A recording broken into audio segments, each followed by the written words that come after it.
these things happen. So we'll move to Professor Zed and Patel. It's a great pleasure to have you with us, Prof. And let me just briefly introduce Prof. Patel. He has like an experience teaching and research experience that extends over 47 years. And mostly he retired from as a professor of English and head of Department of Training and Development from English Foreign Languages University in Hyderabad, India. He worked in different countries, including Japan and, of course, India and Taiwan, etc. So he has like a CV that of publications and conference participations and PhD supervision as well of more than 100 students and more. Of course, Prof. Patel will be presenting today his presentation, which is entitled The Role of Informal Research in Continual Professional Development. So, Prof. Patel, on behalf of the University, College of Arts and Applied Sciences and English Language Literature Department, we welcome you with us. The floor is yours. Go ahead, Prof. Thank you. Can you hear me clearly? Yes, we can hear you. Can you hear me clearly? Yes. Yeah, okay. So a very good morning to you, friends. A very good morning to you, friends. It's indeed a matter of pleasure, privilege, and pride for me to be with you this morning.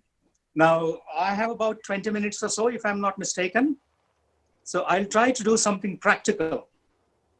Are you with me? Can you hear me? Yes. Yeah. Okay. So once again, a very good morning to you, friends. It's indeed a matter of pleasure, privilege, and pride for me to be with you this morning. And I suppose I have about 15 to 20 minutes at my disposal. So I'll try to do something very practical. As we all know, research can be conducted formally or informally. I have done formal kind of research in the form of Master of Philosophy and Doctor of Philosophy. So that was documented research, formal research. But I'm interested more in informal kind of research. And this kind of research happens every day. Now, I'm going to share with you some personal narratives. Hello? Hello? Hello? Prof. Patel, we can hear you.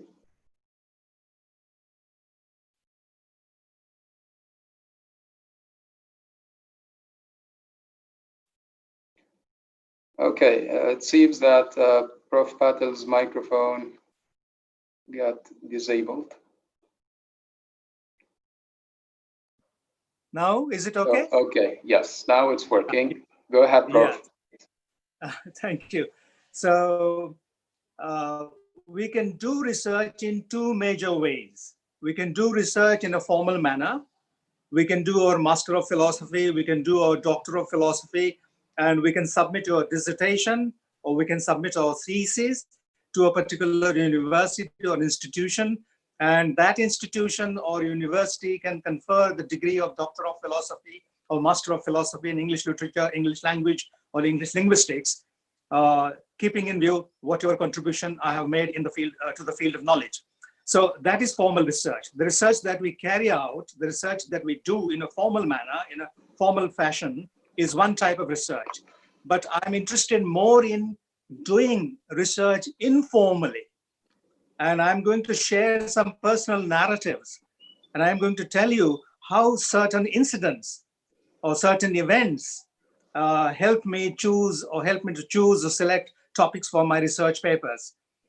Now, I started teaching way back in 1974. And one day I was teaching a poem to the last year students of bachelor's degree, that is third year BA degree students. Now, one of the girls from my classroom went to the principal's office and she lodged a written complaint against me.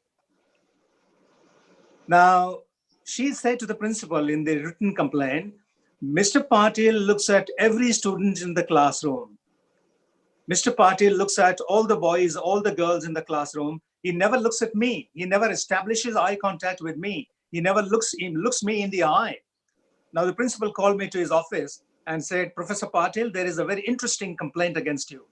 Now, this girl says that you look at everyone in the class, you establish eye contact with every student present in your class, but you never do that with this girl. Why didn't you do that? Why didn't you establish eye contact with this girl? Now, I got an idea, and my student taught me a huge lesson. And I started working on the role of body language in classroom interaction. And I published a couple of papers, and that idea germinated in my mind. I got this idea from my students' complaint. So it was a complaint, but the complaint has a positive side to it. So I wrote a couple of research articles on how body language, especially eye contact, facial expressions, gestures, posture, and the distance that we maintain between ourselves as teachers and our learners, how all these features of body language play a very vital role in classroom interaction. So a very simple complaint lodged against me gave me a big idea, and I could come up with a couple of articles, research articles on this particular topic. Now, one day in my class, I was teaching the beautiful poem Daffodils. I'm sure everyone knows the poem Daffodils by William Wordsworth, right? And there is a line in this particular poem, and the line is, a host of golden daffodils. I wandered lonely as a cloud that floats on high over vales and hills, when all at once I saw a crowd, a host of golden daffodils. So I spent some time on this particular line, and I asked my students in my class, what in your opinion could be the meaning of the word host in this line? Can you look at this word carefully? Can you consider it in the context, in the physical context of the poem, in the psychological context of the poem, and also in the linguistic context that is available in the poem? Can you consider this word host in the expression, a host of golden daffodils, and come up with different interpretations of the word host? And I was amazed because some of my students came up with beautiful, wonderful interpretations of the word host. One girl stood up in the class and said, Sir, I have a different interpretation. I gave them the usual meaning of the word host. Host of golden daffodils means a lot of golden daffodils, thousands and thousands of golden daffodils. That was the usual meaning. That was the literal meaning. But the girl came up with another interpretation of the word host, which was embedded in this particular line of Daffodils by William Wordsworth. And she said, Sir, the poet is playing the role of a guest, and the daffodil flowers are playing the host. Just as it is the moral responsibility of the host to entertain the guest, to make the guest comfortable as possible, to make the guest feel at home and feel at comfort, the flowers are making the poet happy. So the daffodils are playing the role of a host, and the poet is playing the role of a guest. This was, in my opinion, this was a novel, a fresh, a unique interpretation of the word host embedded in the line, a host of golden daffodils. And another girl stood up in the class and said, Sir, I have a different interpretation of the word host. She said, in biology, in life sciences, in biology, the word host has one meaning, and that meaning is host can be a huge tree on which, or with the support of which, a creeping plant goes up. So the creeping plant is the parasite, and the big tree is the host. Similarly, a huge animal like a cow, for example, or a buffalo, for example, is the host. And a flea, an insect or a mosquito that sits on the buffalo and the cow and sucks blood is a parasite. So she used the analogy of the host and a parasite, and she used this analogy from zoology or biology. And she said, just as a huge tree or a huge animal plays the role of a host animal or tree, and just as a creeping plant or a flea plays the role of a parasite. In this poem, the flowers are playing the role of the host, and the poet is a parasite. The poet is a parasite, and the poet depends on the host because he derives pleasure, he derives delight, and he derives bliss from the host. So you see, the two students in my class came up with two different, unexpected, unprecedented interpretations of the word host. So I was amazed. And this gave me another idea. And that idea was the idea of deconstruction or constructivism. That when you do something in a class, different people may approach the poem or a short story or anything that we are teaching in the classroom, and they can have their own interpretations. So I was in a position to accept all the legitimate interpretations of the word host, which was there in that poem. So this gave me an idea, and I wrote another article, research article, using this as my launching pad, as my springboard. Then one day, one of my students saw me from a distance. I was in Chennai. Now, presently, I'm in a city called Pune in Maharashtra, in India. But on that particular day, I was in Chennai, which is a city in the southern part of India. And one of my former students saw me from a distance. And he was extremely delighted to see me. So he came rushing to me and said, "Sir, so nice to see you, sir. Think of the devil, and the devil is there." Now, I was taken aback, but I didn't blame the student. I blamed myself. I said, I taught the student the expression, think of the devil and the devil is there, but probably I forgot to teach him when to use it, with whom to use it, why to use it, and so on and so forth. So this gave me, this real life personal experience gave me another idea. And the idea was the idea of appropriateness. Yes, accuracy is important. Fluency is important, but sometimes appropriateness is more important than fluency and accuracy. Now, what my former student had said was accurate in terms of pronunciation, in terms of word choice, in terms of the choice of that expression, but it was not appropriate because I was his former teacher, he was my former student, and it was not appropriate interpersonally or socially or culturally. So this gave me another idea, and I asked one of my students to write a research paper using this idea and developing it with the help of examples from literature, examples from real life, examples from classroom interaction, and so on and so forth. Now, I worked as a senior English language advisor in Vietnam for 3.5 years, and I worked as a senior English language advisor in Japan for 3 years. Now, I'm going to narrate my personal experience, one of my personal experiences in Vietnam. I used to go and buy vegetables from a particular Vietnamese lady, and I knew that she didn't have a lot of English. Her English was very, very limited. Her English was limited to certain expressions like good morning, Professor Patil, good afternoon, good evening, good night, how are you? I'm fine, thank you, cheap, expensive, fresh, not fresh. That was her English. Her English was over.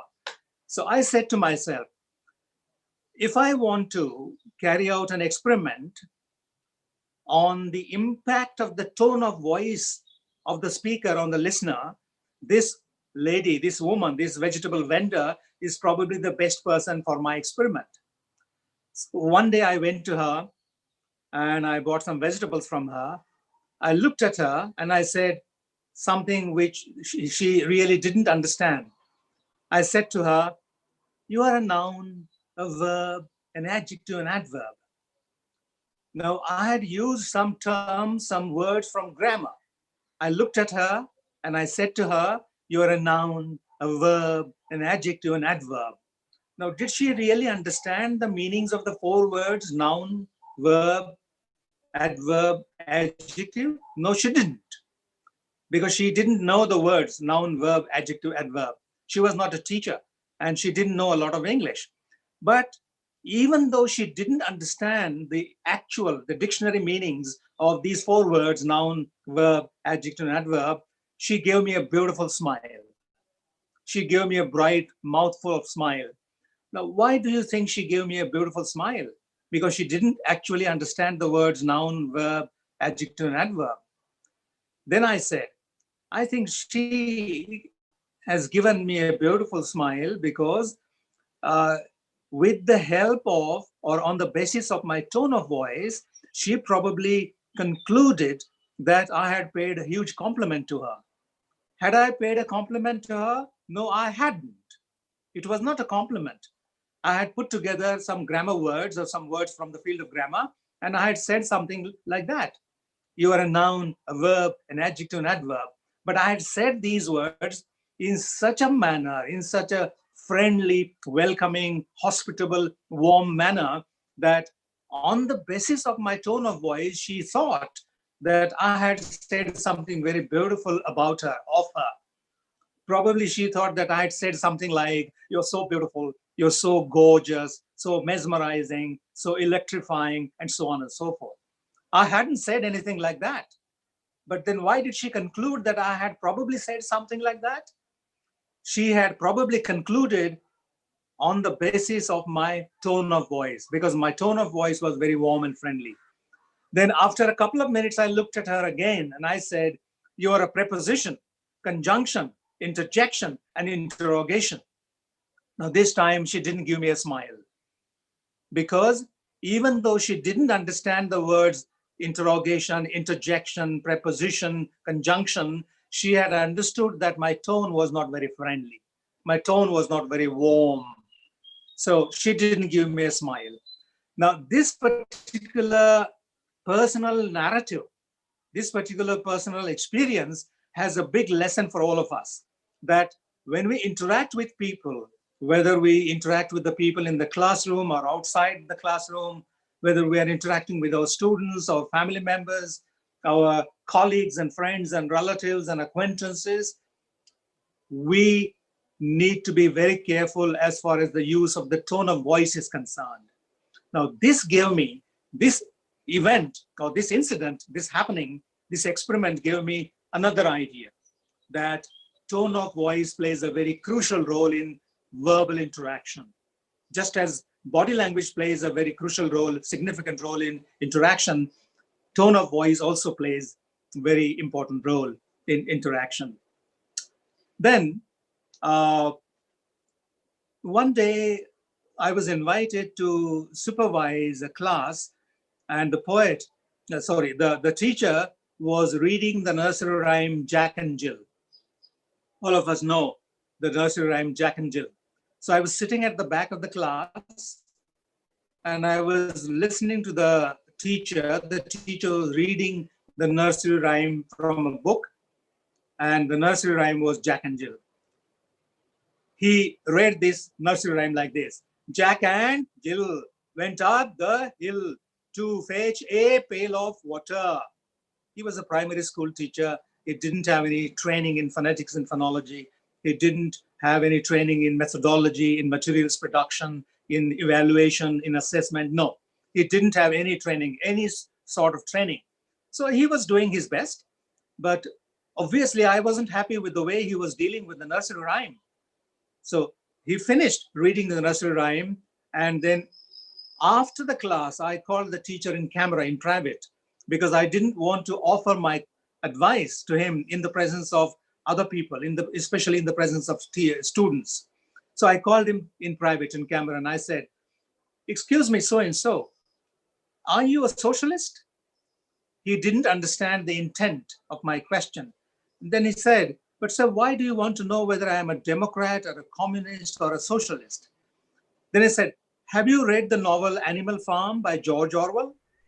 He said, yes, he had read the novel Animal Farm by George Orwell. And then I said, do you remember the sentence that is probably one of the most important sentences in the novel? And the sentence is, all animals are equal, but some are more equal, right? Even in socialism or communism, not everybody is equal. So all animals are equal, but some are more equal. I said to him, that's exactly what happens in a language. All words are important. Content words are important. Structure or grammatical words are important. But some words, like nouns, verbs, adjectives, adverbs are more important than prepositions, articles, helping verbs, conjunctions, and so on and so forth. Then he got my point. I said to him, if I were in your place, if I were you, and if I were asked to recite or read this nursery rhyme from a book, I would do it like this. Jack and Jill went up the hill to fetch a pail of water. Jack fell down and broke his crown, and Jill came tumbling after. Then he understood the intention. And I told him, now, did you hear? Did you listen to my recitation of Jack and Jill? He said, yes, he did. Now, did you notice any difference between your own recitation of the nursery rhyme and my recitation of the nursery rhyme? He said, yes. And he gave me some idea. He said, sir, when you recited this nursery rhyme, you weakened certain words like and. You didn't say and, you said Jack and Jill. You didn't say Jack and Jill. You said Jack and Jill, right? Went up the hill. Two, you didn't say to, you said to fetch a pail of water. You didn't say to, you said to. You didn't say a, you said You didn't say of, you said of, to fetch a pail of water. Now I asked him, what is the impact of this weakening of certain words and strengthening of certain words? What happens when you strengthen, when you accent certain words, and when you don't accent certain other words?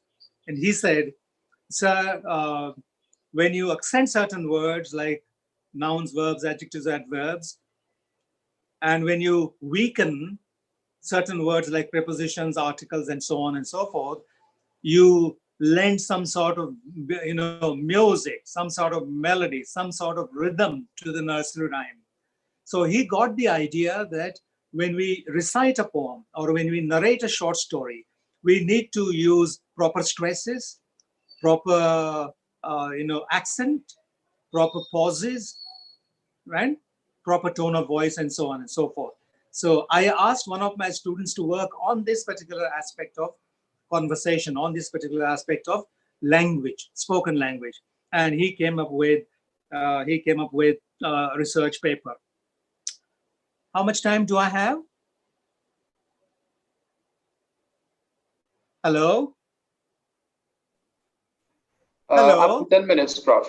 You still have 10 minutes. Okay, thank you so much. One day I heard two of my colleagues talking about a third colleague. So two of my colleagues working for the college where I was working were talking about a third colleague who was not present there. And one of the two colleagues said something like this. He used certain lines from The Second Coming, a famous poem by W.B. Yeats, The Second Coming. And he said, turning and turning in the widening gyre, the falcon cannot hear the falconer, the center cannot hold, and mere anarchy is loosed upon the world. Now, these are very famous lines from the poem, The Second Coming by W.B. Yeats, William Butler Yeats. Now, I was just listening to them. In fact, I was eavesdropping. I hadn't joined the conversation. I hadn't sought permission of those two colleagues to join the conversation. So I overheard these lines. And then after some time, I went to them and I said, were you reciting W.B. Yeats' Second Coming? No, he said, no, he wasn't reciting those lines. He was just using them to say something about the third colleague. Now, what these people were saying about the third colleague who was not present at that particular time was that the third colleague was not good at managing his classroom. Classroom management is an important topic, in applied linguistics. So these two colleagues were criticizing the third colleague for the lack of control that he had over his class. And just as in the poem, there was, one of the colleagues was saying, turning and turning in the widening gyre. In the poem, the poet talks about the relationship between God and man, the creator and the creation. So in the beginning, man was so close to God that he could hear everything that God wanted to say. But because of industrialization, because of urbanization, because of materialization, man went away so far from the Supreme Father, God, the Almighty, that he was not able to hear what God was trying to say to him. That is the idea in the second coming. Now, in the context of classroom management, what these two colleagues were saying about the third one was, he was the center, because in the lines it is said, turning and turning in the widening gyre, the falcon. Who is the falcon? In the poem, the falcon is man. And who is the falconer? Falconer is God. In the classroom situation, who is the falconer? Students. And who is the falconer? Teacher. Just as in the poem, man is not able to hear what God wants to say to him, the students were not in a mood to listen to what the teacher was saying. And just as in the poem, the center cannot hold, the center cannot hold. In the classroom, the teacher was the center and the center could not hold. In fact, what the two colleagues were doing was they were making use of poetic lines to perform a speech act, a speech function in real life. So they were transferring what was there in the poem to real life situations.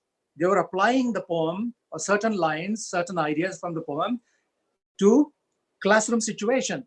Now, this gave me an idea. Oh, wonderful, I said. I started thinking in that particular direction. Because quite often what happens is teachers teach poems and short stories and one-act plays and so on and so forth. And students forget those things in the classroom. They don't try to relate what is being taught or what has been taught in the class to things outside in social situations, cultural occasions, and so on and so forth. So this gave me an idea.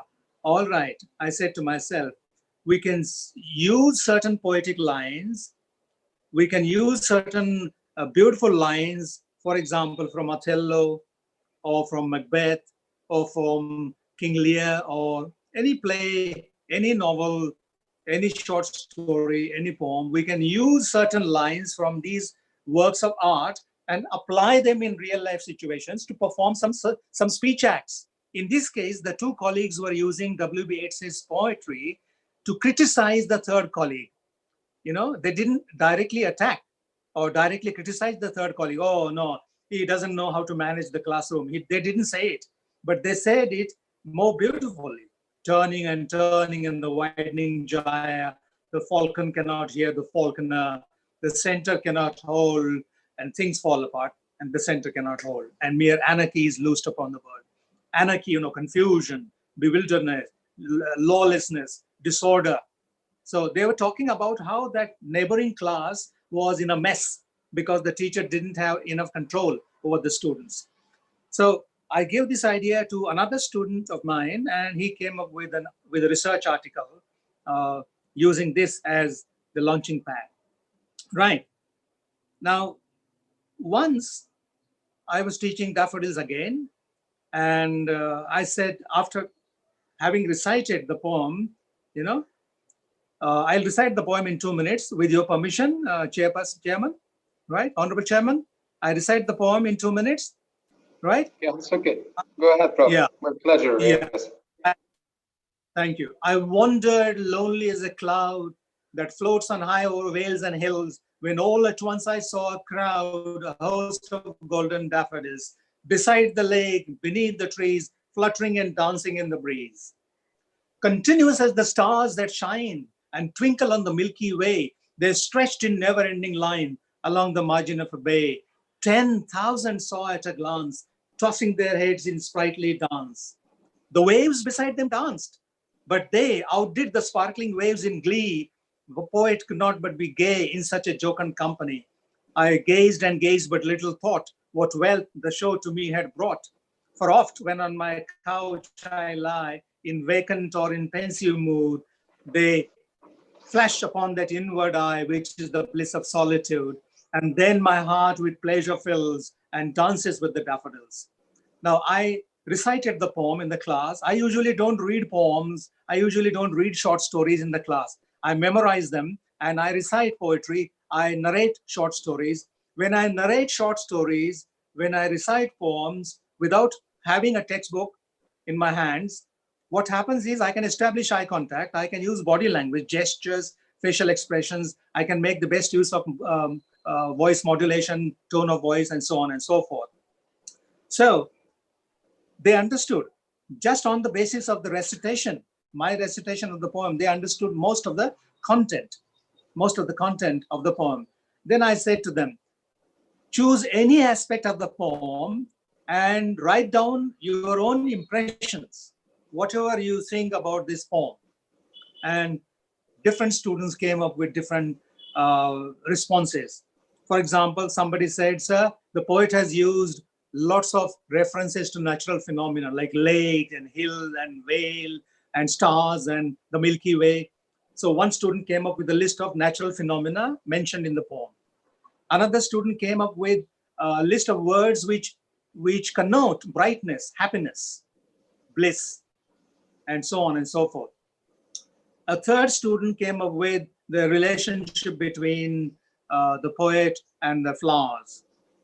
So, these students came up with different responses. And I said, on the basis of their responses, I said, let me draw a certain tentative, not confirmed or finalized or final conclusions, but tentative conclusions. What is the tentative conclusion?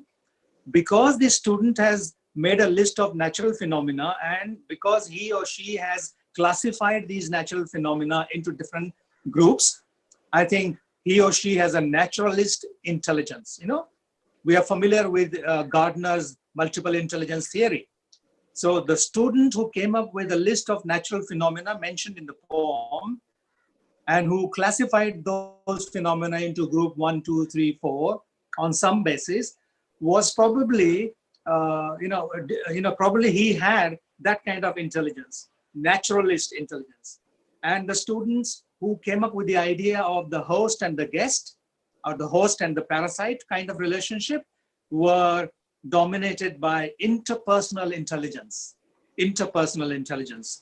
And some boys and girls came up with a list of words, rhyming words, right? I'm going to conclude in 2 minutes. Rhyming words. So I said, maybe these students have musical intelligence, because when we listen to rhyming words, we enjoy that rhythm, that music, that melody. So these students, in my opinion, possessed different types of intelligence: musical intelligence, intrapersonal intelligence, interpersonal intelligence, naturalist intelligence, linguistic intelligence. Because one student said, sir, we usually use the word crowd to talk about people, but the poet uses the word crowd to talk about the flowers. So does it mean that the poet is humanizing the non-human? I said, yes, he is humanizing the daffodil flowers. They are not humans. So he is humanizing them by using the word crowd. So what I'm saying is, on the basis of their responses to the poem, I could draw the tentative conclusion that different students in my class had different types of intelligence: musical, mathematical, spatial, linguistic, intrapersonal, interpersonal, naturalist, and so on and so forth. So this gave me an idea. And I asked one of my colleagues to carry out some sort of classroom research, action research, informal kind of research using this idea, right, of pluralistic approaches to literature. And he came up with a beautiful, a brilliant research article. So like this, these things happen in bits and pieces. This is not a planned kind of research. This is an unplanned research, that something happens to you in your classroom or outside your classroom, and you make the best use of that idea and write a research paper, right? So I think this is a very good way of exploring language, linguistics, literature, and so on and so forth. So I personally am interested in doing informal research, and informal research is, in my opinion, more useful and more genuine, more sincere. Just as, we participate in conferences and we listen to speakers, plenary speakers, keynote speakers, so on and so forth. We listen to paper presentations. That is useful. But the informal chat that we have over breakfast, over lunch, over dinner, over a cup of tea is sometimes more revealing, more eye-opening, more enlightening. So I've always believed in carrying out or doing informal research, which is quite productive and which helps us to be better teachers, effective and efficient teachers in our classrooms. Thank you, Jan. Thank you, for this wonderful opportunity. And Khalid and I met we met in Shimla some months ago, and he floated the idea, and I was about to travel to Oman in March, but unfortunately because of this COVID pandemic, I couldn't. I had to postpone. We had to postpone that event. So thank you so much once again. I can't thank you very much enough, and I can't thank Khalid enough. I can't thank Abdel Rahmanji for this opportunity. I can't thank you enough. So I'm grateful to you. Thank you very much, Prof. Patel, for sharing with us this encyclopedic and well-grounded knowledge. It's a pleasure and a pride really to listen to you. Thank you so much. Thank you. So much. And I'm sure that all of us benefited from that. And I invite our dear audience as well on YouTube to share their questions or their comments, of course, with us. But please make sure you put the name of the presenter to whom you would like to direct your question as we go through the presentation. So thank you very much, Prof. Patel, again.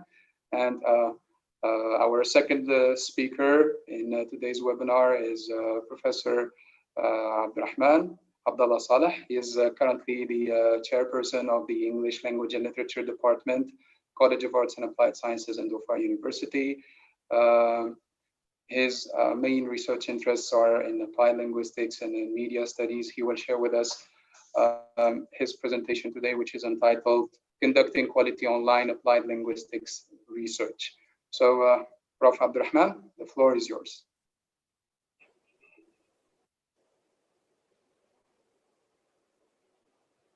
And welcome to my talk. I'll be snappy a little bit because we still have Miss Shu Yan Law waiting, right?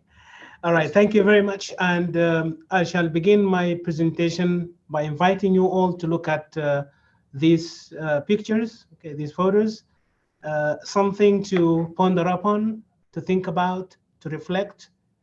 I'll build on what Professor Patil has mentioned about observation, reflection, and action. And then I will relate these three words later to my topic when I talk about the necessity of relating pedagogical action research in the university context. So what we have now is a photo that shows empty streets in our cities, and before we were witnessing and living in vibrant cities and very busy roads. Now, here we have again another set of pictures from Matrah and Sultanate of Oman, for those who've been there.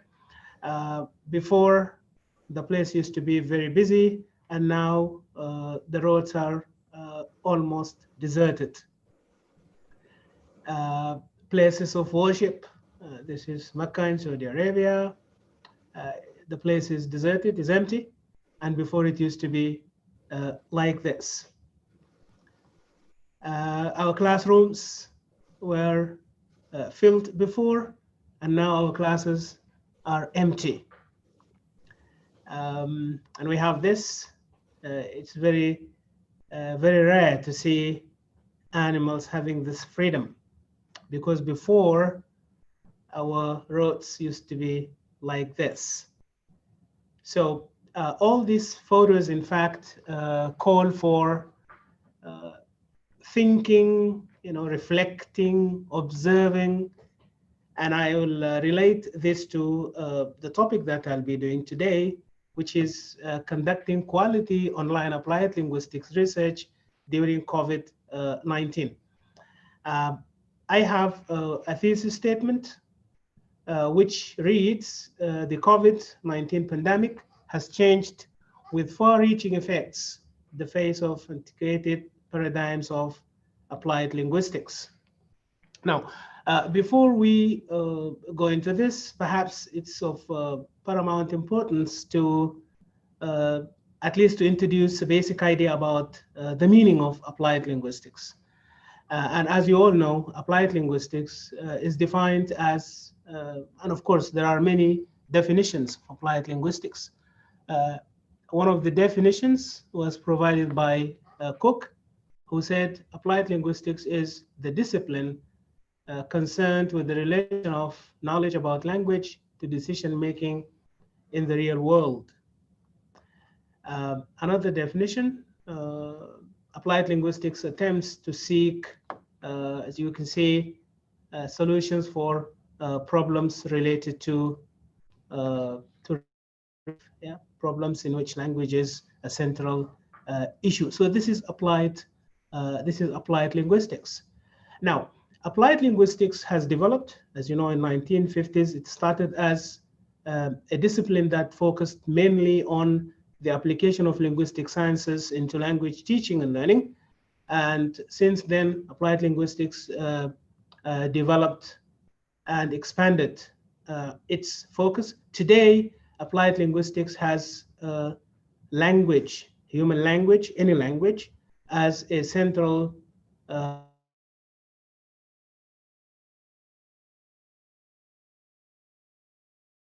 language is central in human life.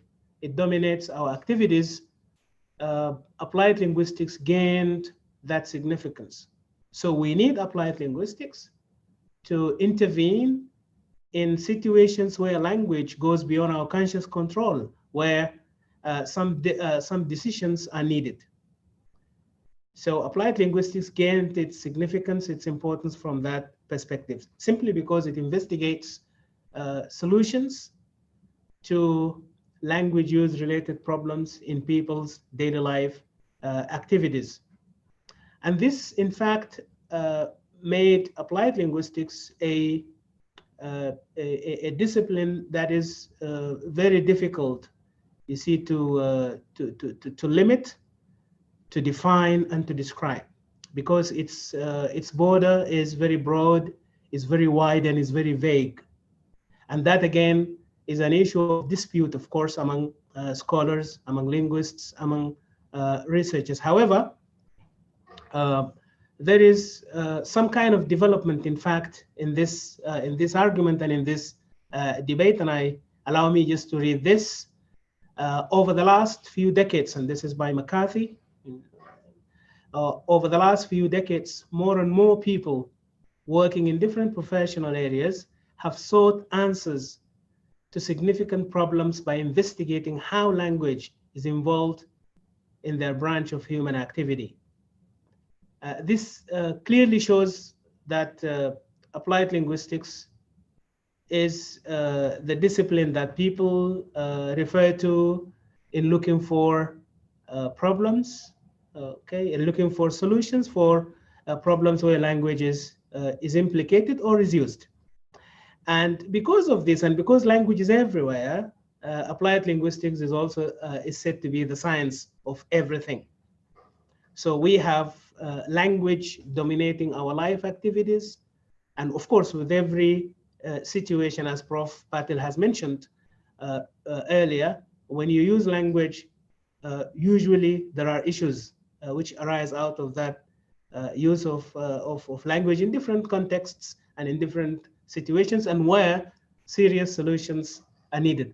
And applied linguistics, in fact, steps in to provide solutions for such problems. As we see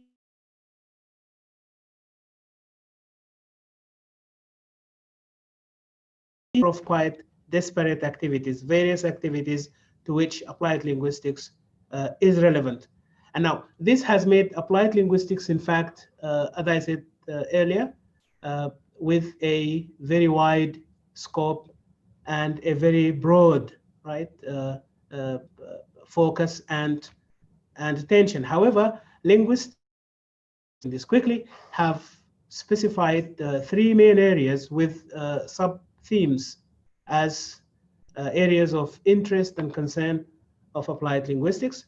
One is language and education, and the other is language work and law, and language information and effect. And under these three main areas, you can find many sub themes, sub-disciplines, which are actually independent when you look at them, like, for example, discourse analysis, like language acquisition, like error analysis, like interpreting, translation, for example, language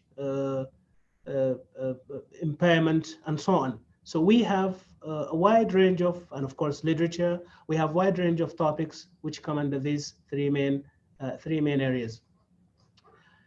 I shall move on quickly to what applied linguistics is facing at the moment during the COVID. So let's speak quickly about the kind of challenges that we face now in areas where language is used, particularly, of course, in our context here in education, and we look at the pedagogical contexts.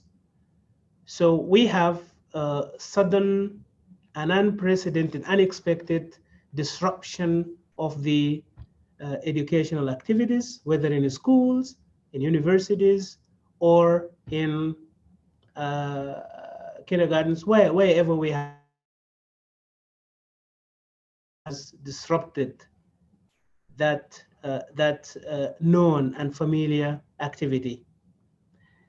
Secondly, of course, if we look at intellectual activities, scholarly activities, we witness cancellation of conferences or even postponement of conferences, thousands of conferences, symposia, seminars, workshops all over the world.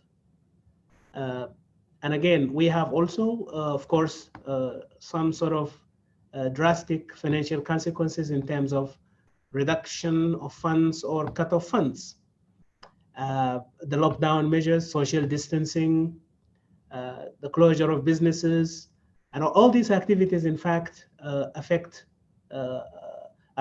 of course, by the COVID-19.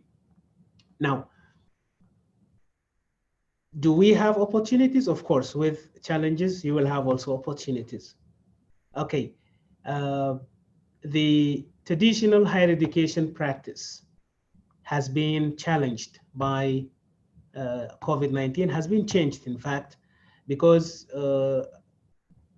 millions of people have switched to online classes.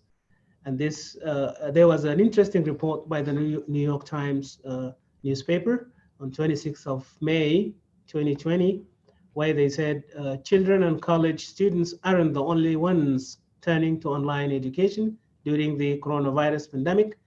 Millions of adults have signed up for online classes in the last 2 months. Also a jolt that could have signaled a renaissance for big online learning network that has struggled for many years. So now this has been described as renaissance for digital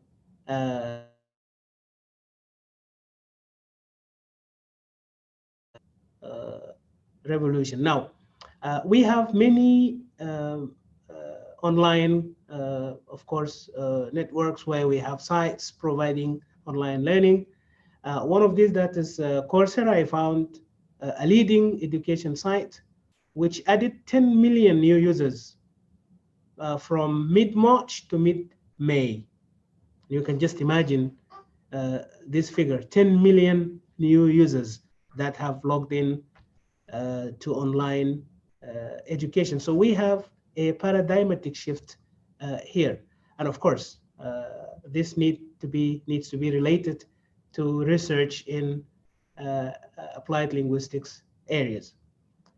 The opportunities continue. We have also acceleration of digital revolution as the whole world switched to a virtual world. And something interesting that I observed here, the open access journals have great opportunity to increase readership and also gain some sort of ranking, perhaps, because everyone is now searching for information, looking for opportunities to embark on research of different types.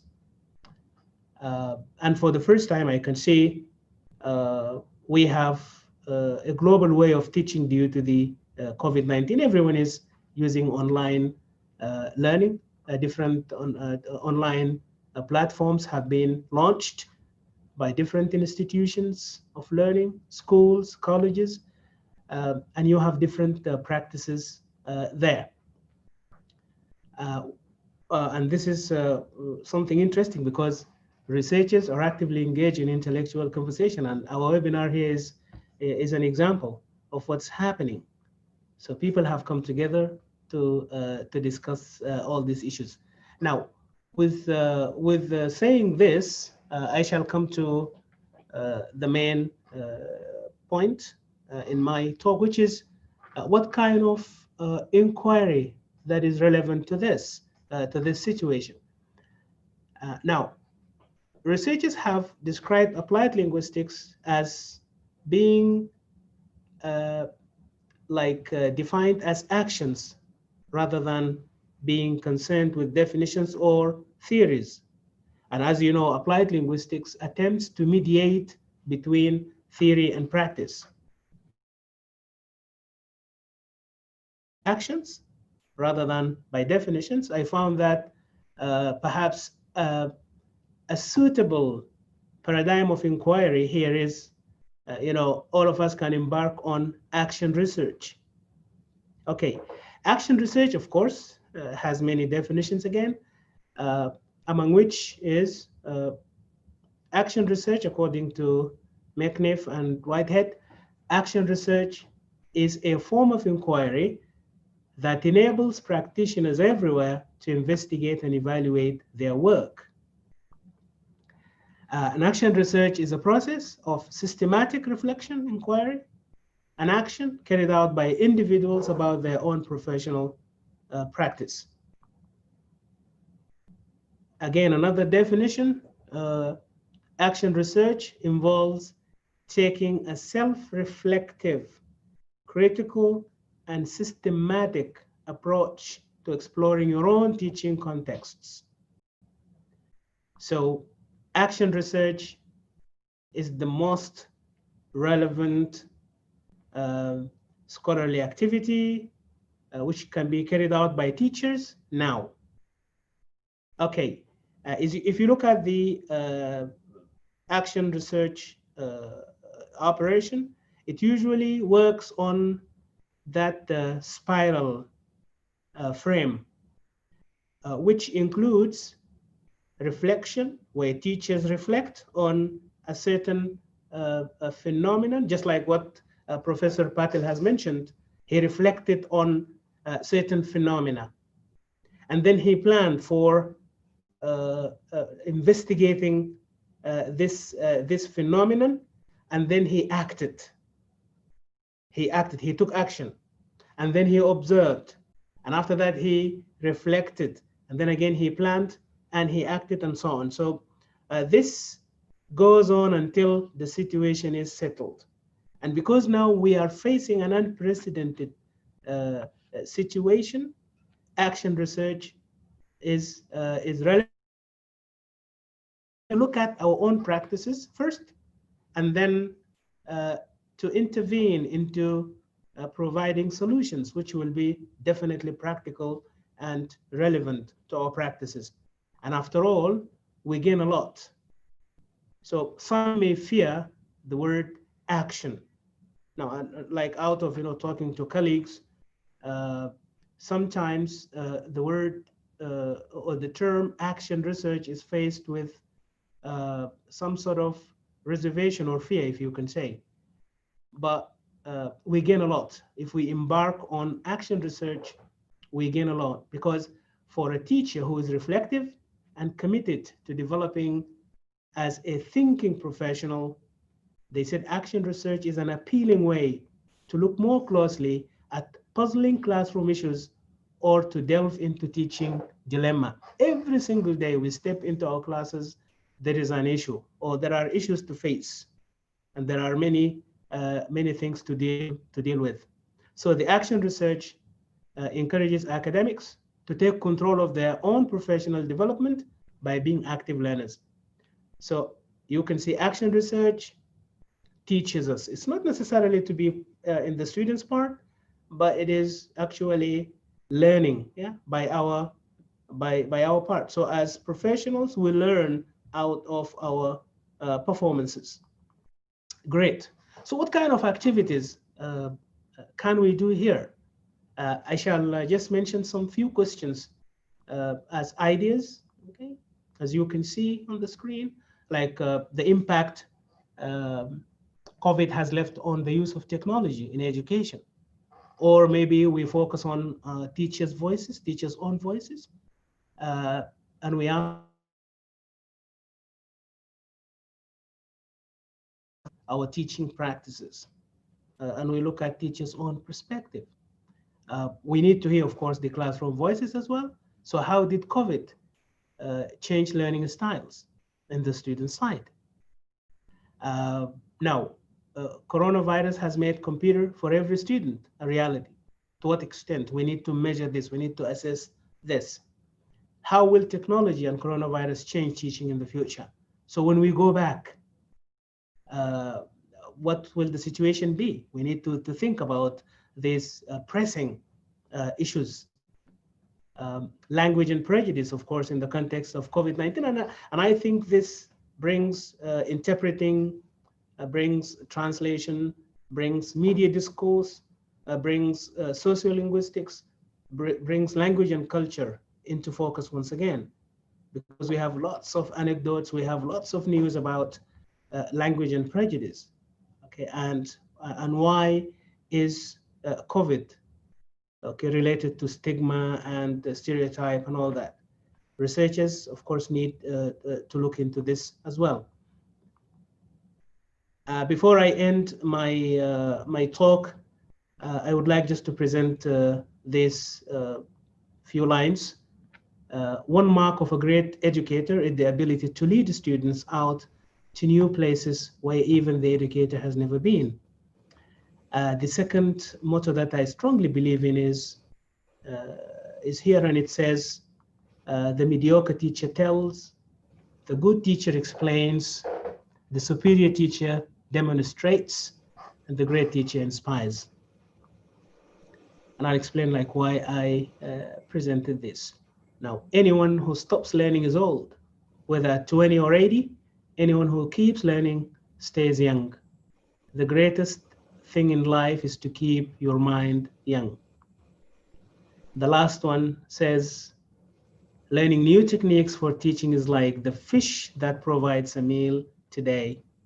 Reflective practice is the net that provides meals for the rest of your life. If you look at these mottos, all these four, and of course there are so many, they share one thing, which is reflection. We reflect for learning, we reflect for improvement, and we reflect for helping others, guiding our students, coaching our students. So being a reflective teacher, being a reflective practitioner, we will be always ready to embark on issues, and especially in the higher education context, where pedagogical action research is so much relevant and needed. With this, I end my presentation, and thank you for listening, and I hope I haven't exceeded the time allotted to me. Thank you very much. Back to you, Thank you. Dr. Nizar. Thank you very much, Prof. Abdurrahman, for this insightful and delightful, actually, presentation. We really appreciate this. It's very thought-provoking, and it makes us really think about the way we perceive action research and the way it invites us to reflect more upon these things. So thank you very much for that. And I do invite our audience members again to, of course, to try to interact with us through the YouTube live stream. And if you have any questions or comments, we will be happy to share them with our speakers once they finish their presentations. So our third speaker for today's webinar, hosted by Dhofar University College of Arts and Applied Sciences, is Ms. Shuyan Lo. She's a faculty member in New Zealand Tertiary College, specializing in teacher professionalism, educational leadership, and culturally responsive pedagogy. Her main research areas are revolving around the literacy development, critical thinking skills of young children, and children's acquisition of English language and other areas. So we welcome you all with us, Ms. Shuyan, and the floor is yours. So go ahead. Right. Thank you, Dr. Niza, for the introduction. First of all, I'd like to thank Dhofar University for hosting, of course, and especially Dr. Abdurrahman and Dr. Sharina for inviting. It is such a pleasure to be presenting today. Just before I start the presentation, I thought I'd give you a little bit of context. We are an initial teacher education provider specializing in early childhood education. And more than 10 years ago, we decided to move to dominantly online teaching. So my topic today, I will be discussing some questions around online teaching based on my personal experience and reflection.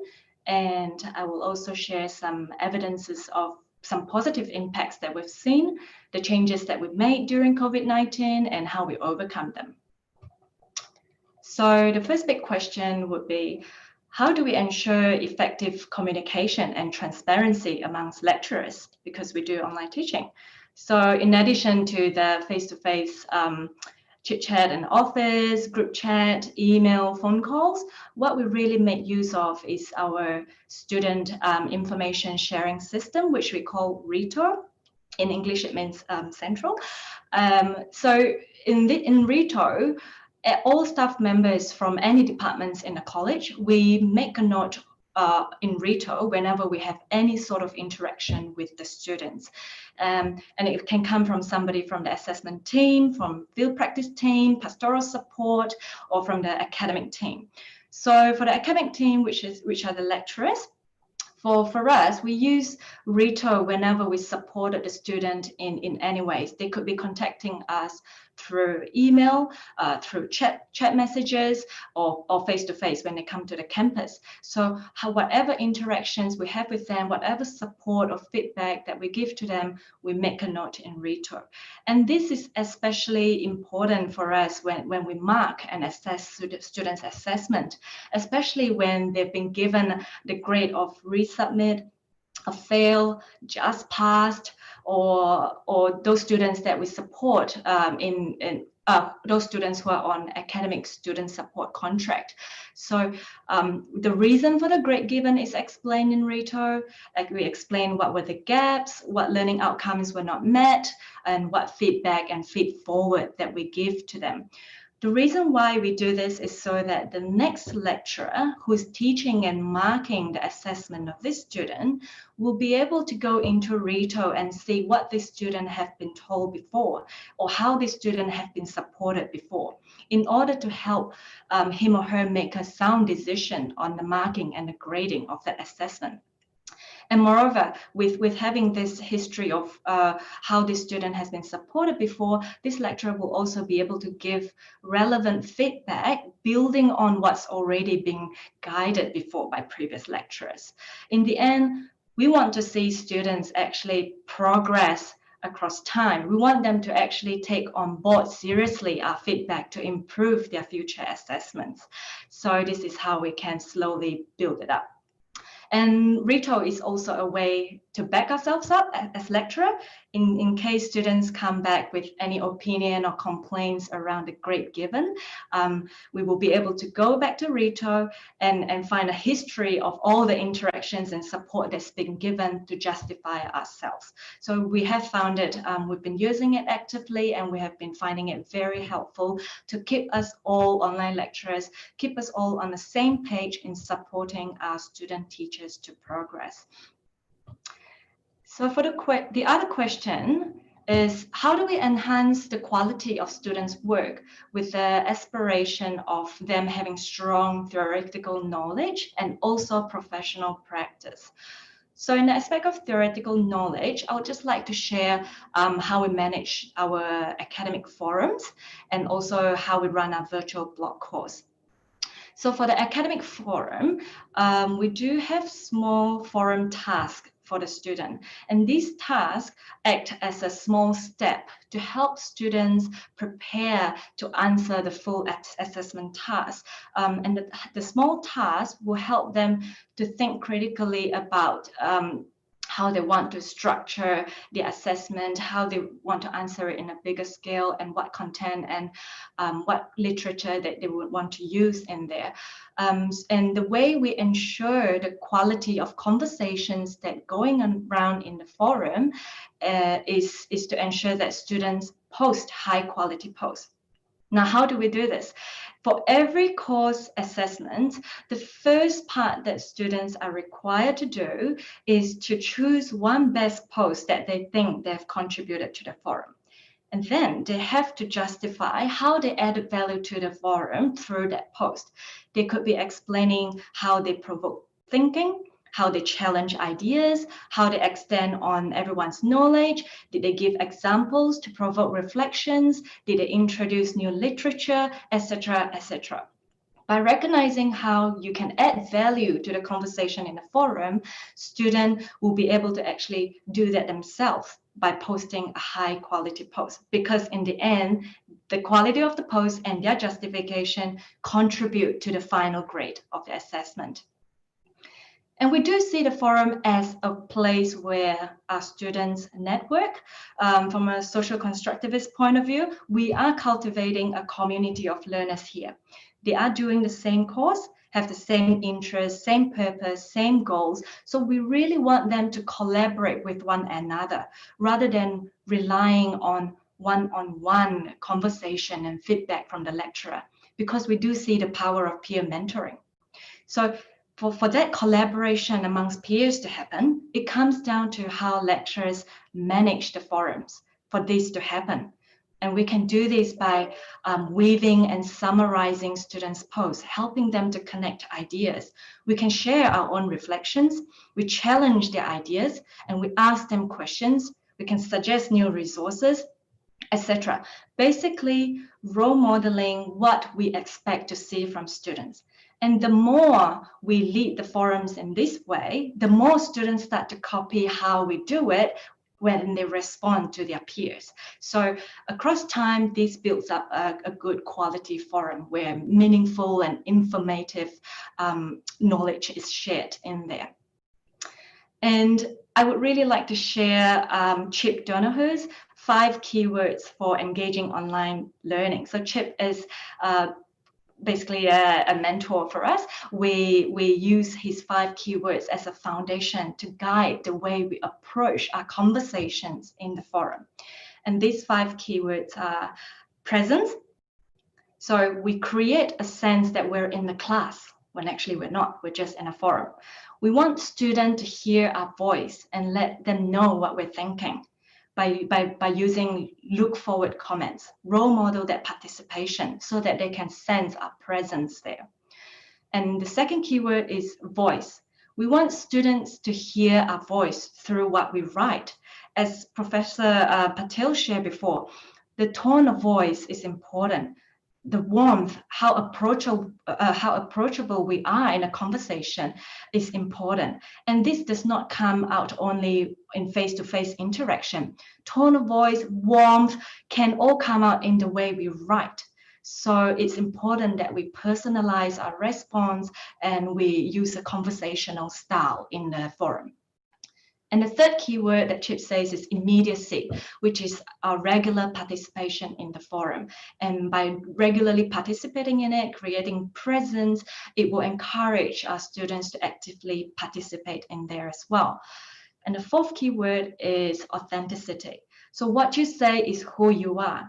So we want to be authentic with what we're saying in there. So we share our personal opinion, we share our personal experience, personal reflections to show who we are, what we value, and where we come from. And finally, the last keyword is intentionality. So we know what we say and we know why we say it. So what we share and how we comment should be very purposeful and intentional. Are we saying something to provoke thinking? Are we saying something so students ask a question? Are we saying something to seek for clarification, etc.? So they are there with a purpose. So so these 5 keywords really guide the way we approach our conversations. And of course, with online teaching, with forums as such a significant place where students network and learn from one another, the forums can get quite big and overwhelming. So it is up to the lecturers to monitor it effectively. And we can open new forums when needed so that students are not being bombarded with too many posts and get lost with all the information in there. And the other thing that lecturers we need to know is that the sharing of information and resources, we need to control that, because if we don't, it gets too much and it will really put off students from reading it, and because it gets so overwhelming. So less is more sometimes. Lecturers need to check the relevance of the information and the needs of the students. Then I'm going to share about how we run virtual block course. Before COVID-19, we used to run face-to-face block courses where students come to the campus and attend 2 8-hour-long days of block courses. And lecturers also travel regionally so that students from the other regions in the country can attend the block course as well. But since COVID-19, we moved to virtual block course, and we are very happy that 91% of our students from the first 2 sessions, which is around 200 students, we got 91% top 2 out of 4 ratings of positive feedback when being asked them about how do they find the quality of the theoretical knowledge shared, the quality of the forum, and whether or not the opportunity is there for them to relate to and reflect on their practice. So we are very happy with that result. And some other positive impacts from doing virtual block course that we've seen is, or that we know of, is flexibility.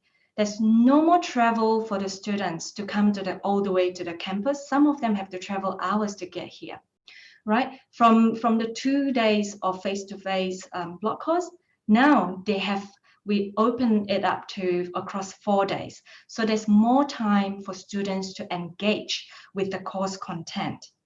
And they get to learn whenever and wherever they are. Secondly, save cost. No more travel costs for them, no more accommodation costs for them, and it does not cut into their working days anymore. Block courses used to be run on a Sunday and a Monday, so students actually have to take leave from work on a Monday to come and attend block courses. And now virtual block courses, it does not cut into their working days anymore. And just like any other courses, virtual block course has its own forum as well, because we want to ensure that students continue to network and interact. And the beauty is students now get to interact with other students from all over the country, not just the region that they're in like before. And finally, virtual block course actually gave all our students a voice. We require them to complete an engagement summary task that covers 4 topics that we deliver in block course. And this engagement summary task basically is getting them to really relate to and reflect on their practice. It's helping them to connect theory with practice. Before that, in the face-to-face block courses, sometimes we see signs of students being disengaged, and we suspect it could be the 2 consecutive 8-hour-long days that makes it quite tiring, or it could be the fear of them speaking up in front of a room of 80 people, hence they prefer not to talk. And quite often, loud voices in the groups talk over the quieter students. So see, these are some of the issues that we've noticed before. And now with virtual block courses, all students get to fill in the engagement summary task. All students get to relate theory and practice and share their voices. It really has provided a much safer environment for all of us students to put in their best work at their own pace and having their voices heard. And it really has catered to different learning styles and needs. And once again, the challenge for us is the size of the forums can get too big and can get very overwhelming. And once again, lecturers need to monitor and manage that effectively. And also, ever since we moved to virtual block course, we also have students letting us know their needs, and we're trying to cater to these different needs. For example, they would like to have more time in the weekend to engage with block courses as they work during the day, in the working days, and then coming home at night, they have families and children to look after. So having that weekend time is important. So that was an easy move for us. Instead of opening at 1 o'clock on Sunday, we moved forward it to 9 a.m. And now they have the whole Sunday all the way up to Wednesday to engage in the block course. So that's the theoretical knowledge side of things. In terms of professional practice, I would like to briefly touch on field practice placement and field experience. So after 3 to 4 courses, students will be scheduled to go on field practice placement blocks. And in this field practice block, they will need to meet learning outcomes that are related to these 3 to 4 courses that they had just completed. So lecturers will be assessing how capable they are in transferring that learning into practice.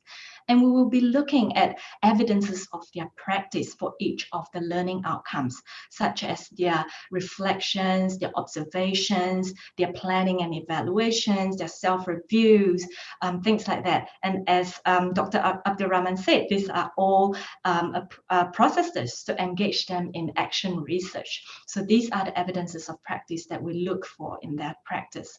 And we also base on the associate teachers' feedback and observation of their practice, and also finally the professional conversation that we have during the triadic meeting at the end of their placement. And as for field experience, what that is in addition to these field practice placement blocks, students are made compulsory to go to work a minimum of 16 hours per week, either paid or voluntary, a minimum of 16 hours all the way up to full-time. So with this regular weekly engagement in work experience throughout the duration of the whole program, we can ensure that they are constantly reflecting, and we can ensure that they're immediately applying learning into practice. And these opportunities continue to help them to consolidate their learning. And for both field practice placements and field experience, all our students are mentored by certified and fully registered staff. And all these mentors have access to our professional development. So we're all on the same page in terms of expectations of the students. And finally, the big question of how do we ensure academic honesty using online teaching? To me, I think this is a ubiquitous problem, regardless of the mode of teaching. But speaking on behalf of online teaching, first of all, it's based on trust, of course. We require students to sign a declaration at the beginning of the study. And of course, we use plagiarism checker. And we do rely on markers' knowledge of the course and the course readings and their skills in identifying the different language used by the students, because this different language use can actually raise alerts of potential plagiarism. But what I really want to highlight is 2 other points here.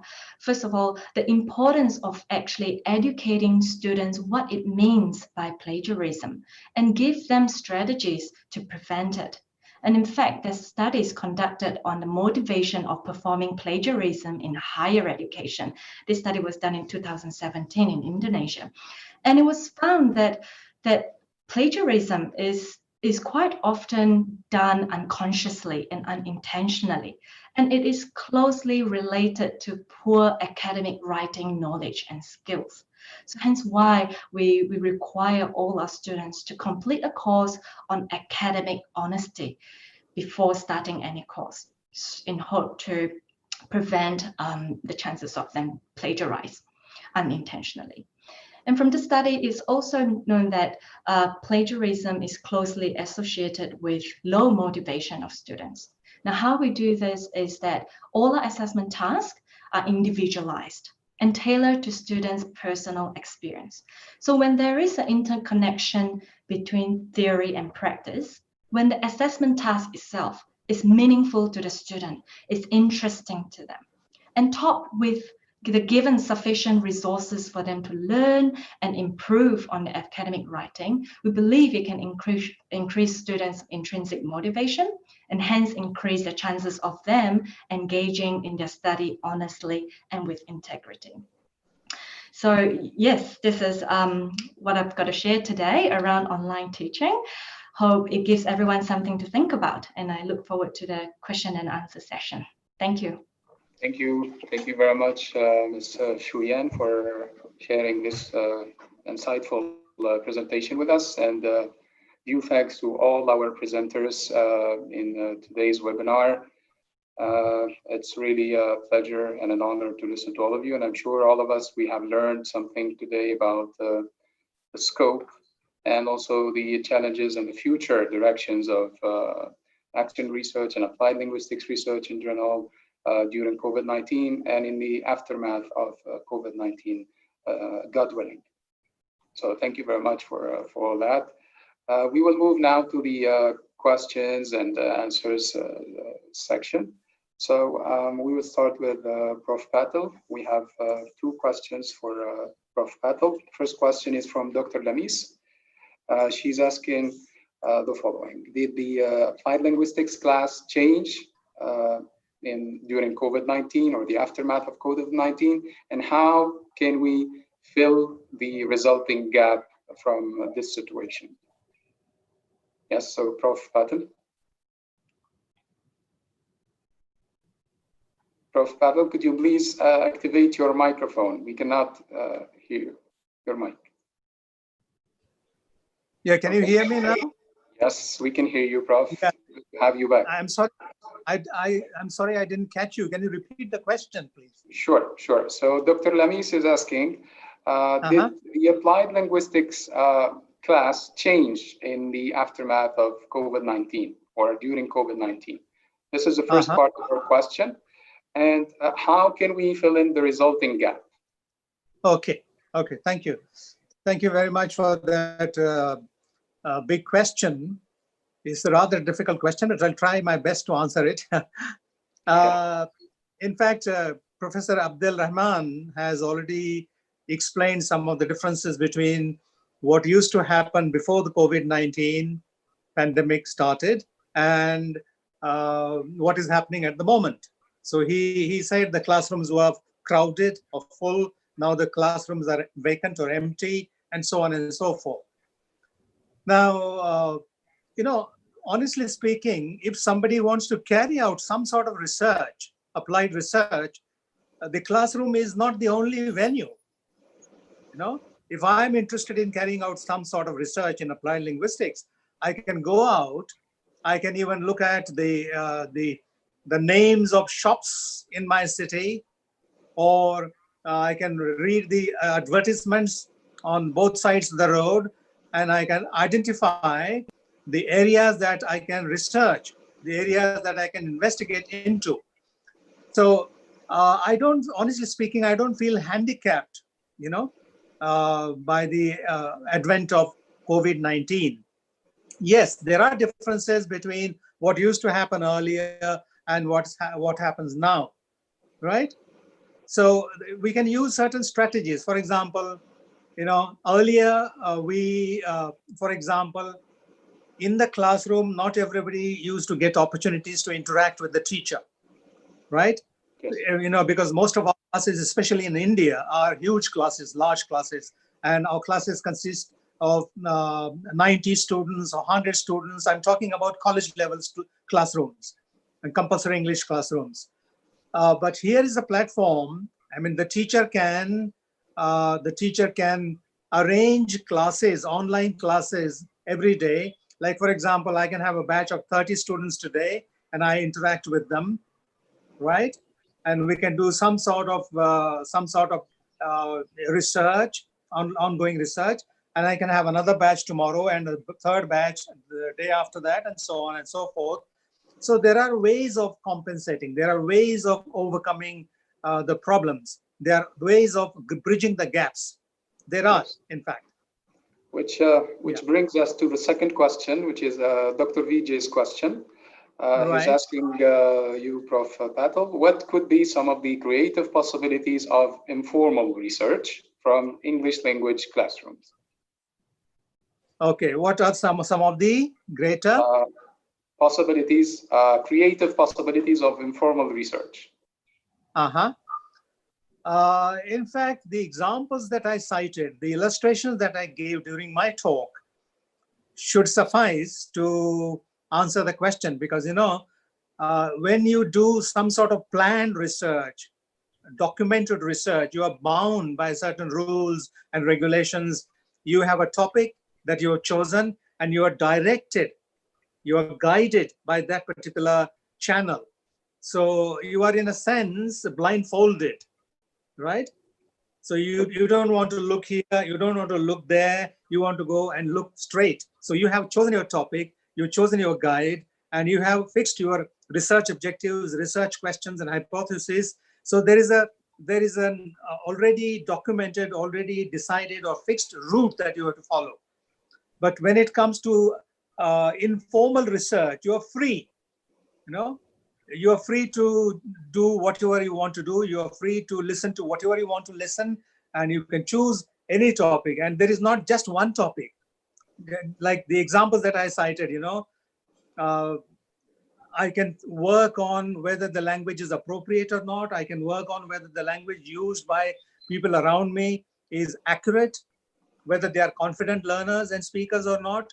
So, I mean, I have absolute freedom to carry out informal research because I'm not guided by university rules. I'm not guided by University Grants Commission funding and all that. Yes. So I think it's not a very difficult task. Thank you very much. Yeah. I hope I've tried. I hope I have answered the question in some way. Yeah, thank you very much, Prof. Patel. Actually, I'm going to ask the same questions for our honorable speakers like the Professor Abdurrahman and Ms. Shuyan.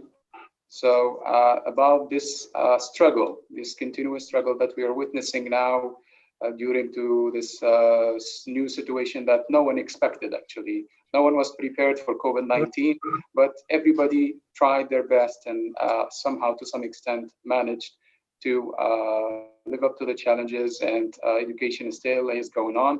And it's an opportunity. It's actually a chance for all of us to explore the ways we used to see education and revisit that and try to reflect on that to come up with these creative things, hence the new challenges and the future directions. So for Prof. Abdurrahman.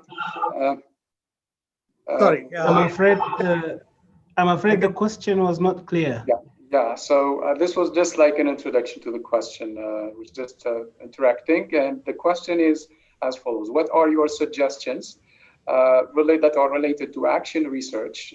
We have some ground-based or grounded situations that you can share with us. Future directions, possibilities, topics, for example, related to applied linguistics that we can start working on related to COVID-19. So, yes. Okay, thank you very much. This is actually quite interesting question.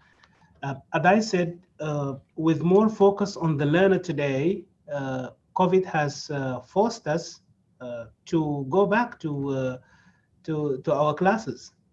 And I believe that it's establishing, and all of us actually are invited to do this. We need to revisit what we have theoretically put there in our core syllabus. In our core syllabi, we always say establishing teaching research nexus. Right. So one of the ways by which we can translate this is to have this in practice. We see to what extent, for example, our teaching informs or underpins research, and vice versa. To what extent research underpins teaching. So action research will be very much helpful in this. Now I can give a quick example in the, like, as an example of pedagogical action research. If let's say I try, and now we are trying online teaching, let's say assessment, because we have moved to assessing our students online. Are we doing the perfect job? Are we doing the perfect task? Are we assessing all the learning outcomes? So the intended learning outcomes with the limitations that we have and with the opportunities that we have, perhaps this is an area that needs to be investigated. Like, we need to hear from our students. Have we met, our assessments, have they met the intended learning outcomes? And action research actually can start at the beginning, from day one. Like the day you give your students the course syllabus, you can go through that and ask, Yes. students about their impression about the kind of assessment plans that you will be conducting with them, okay? The kind of work that you will be carrying out. For example, if we have, let's say, more presentations than assignments, like, more group work, something like that. So we can work it out, and this is an example of action research. Again, something, maybe a step forward in informal, if I may, to quote yes, Prof. Patel here, informal, research. Thank you very much, Prof. Abdurrahman. The same Nizar, question. Yes. can I just add a comment?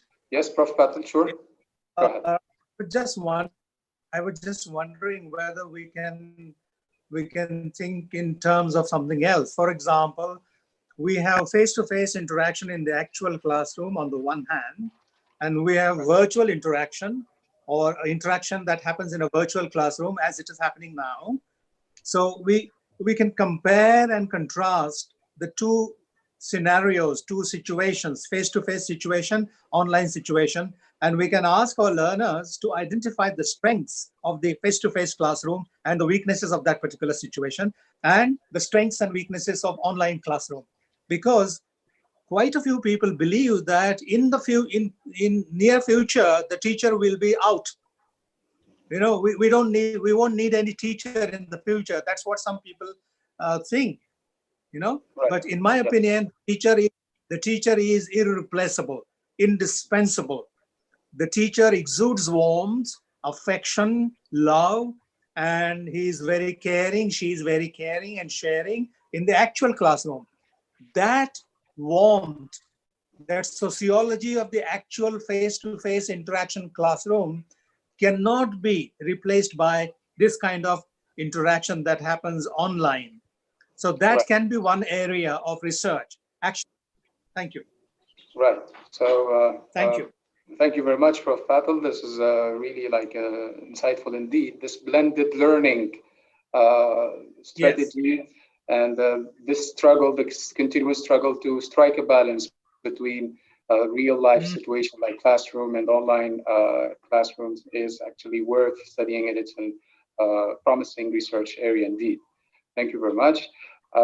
Ms. Shu Yan, your presentation was about this struggle for ensuring quality and the aspects of validity, and these are actually intrinsic values to any research endeavor, and specifically with our area, which is applied linguistics. So I see that if we try to relate this to the real life context, concrete examples and tangible examples from your own experience, and I know that you're also your research area has to do with childhood teaching and educational leadership.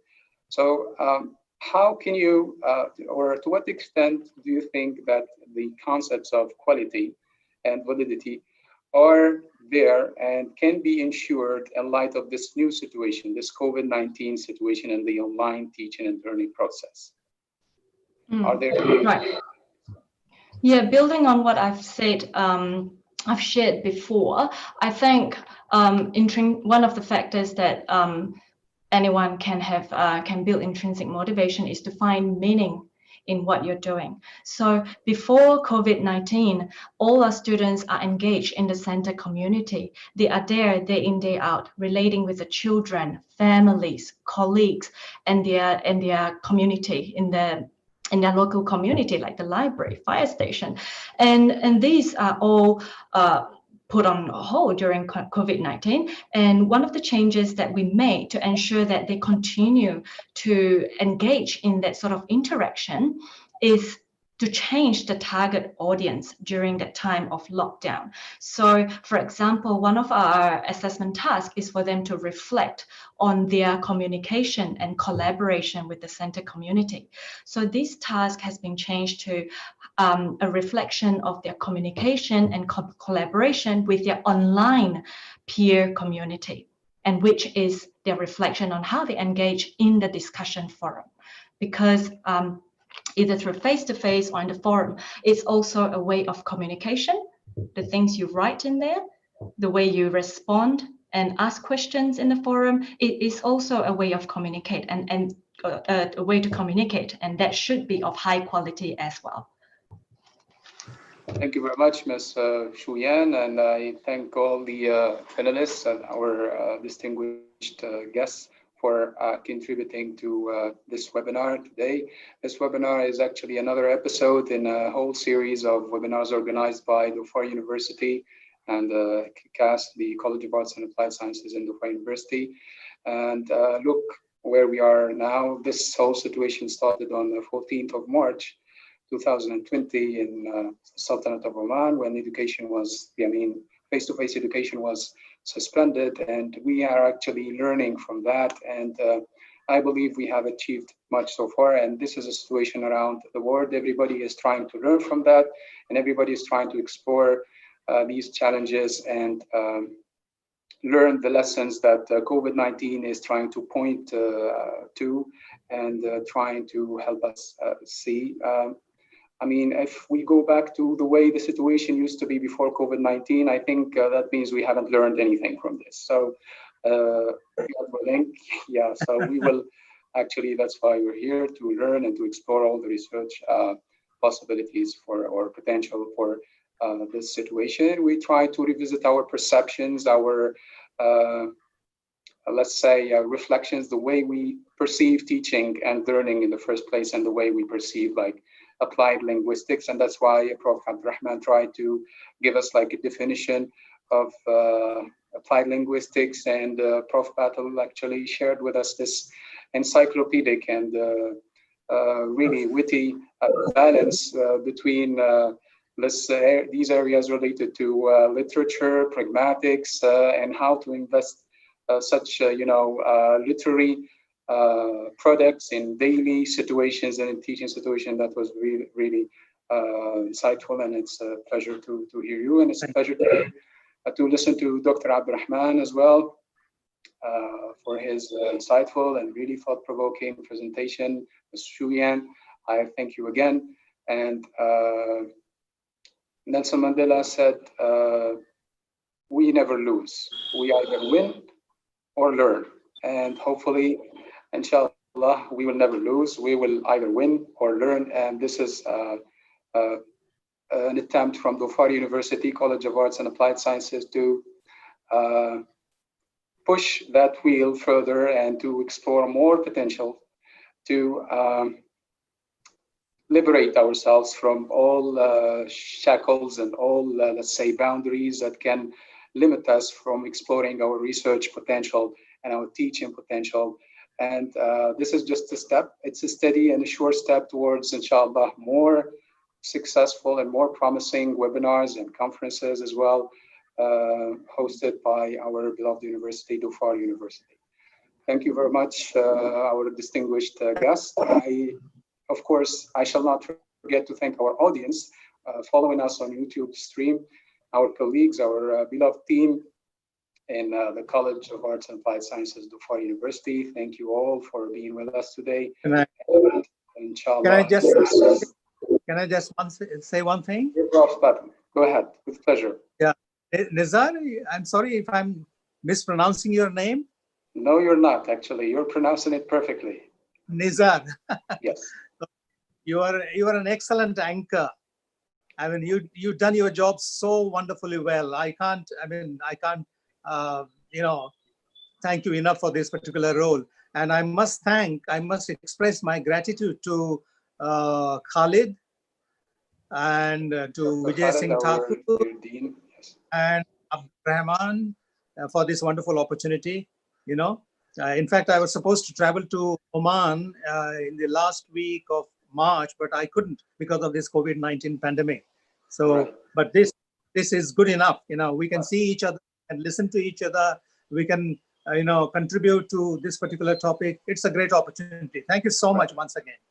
Very promising webinar indeed. And thank you very much, Prof. Patel. But really, the credit goes to the whole team that is behind me. I'm just the face here, but there is work team behind me, and they have done most of the work. DU leadership and CAS leadership, and our beloved chairperson, Professor Abdurrahman, and also other colleagues have done most of the work, and I can't thank them enough. And our team here in our department and the college as well, they're doing impressive work, and their efforts are ever and always appreciated.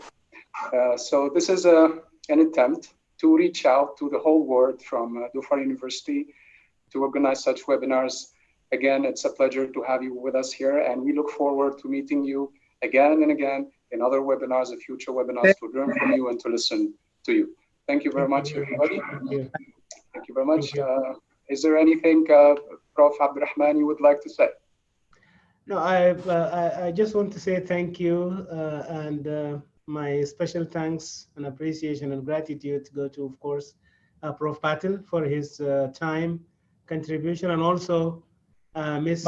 Shu Yen Lo, who did not really decline our invitation, and we're looking forward, in fact, to seeing you again and again and again in different, of course, forums, and let's keep the wheel of intellectual discourse rolling. And I've benefited a lot from you. I got some insights today, which will really, some green ideas, I can say, which will feed into my humble small garden of research. Thank you very much, Prof. A growing research. Thank you. So, Ms. Shu Yan, if you would like to say something before we end this webinar. It's a pleasure to have you with us, and we really enjoyed listening to you. So if there is anything else you would like to share with us.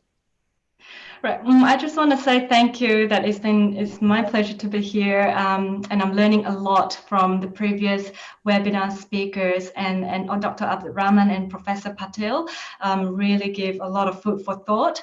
And although I'm coming from an online teaching, we also have lots of face-to-face teaching, and what you shared here today is actually very important information for me to bring back to or continue to deepen my knowledge. And ultimately, I understand my role, my commitment is to serve, educate, and care for our students, teachers. So just need to continue to be creative at adapting to the new normal and be open-minded to looking out for new possibilities so that we don't stop students from learning, because they do need to be out there serving the community. So yes, that's my thoughts. Thank you very much. Thank you, Ms. Shu Yan, and thank you everybody for attending this webinar, our distinguished speakers and our audience as well. This is another bridge that we try to build today, and looking forward to other bridges and to other blossoming, inshallah, ideas and perspectives related to applied linguistics and teaching and learning in general as related to COVID-19. So much appreciated. It's been a pleasure and honor to have you all with us today, and take good care of yourselves and your loved ones. Stay safe, and we will meet, inshallah. We'll meet soon, inshallah. Salam Thank alaikum. you. God willing. Goodbye. Thank you. God bless. God bless you.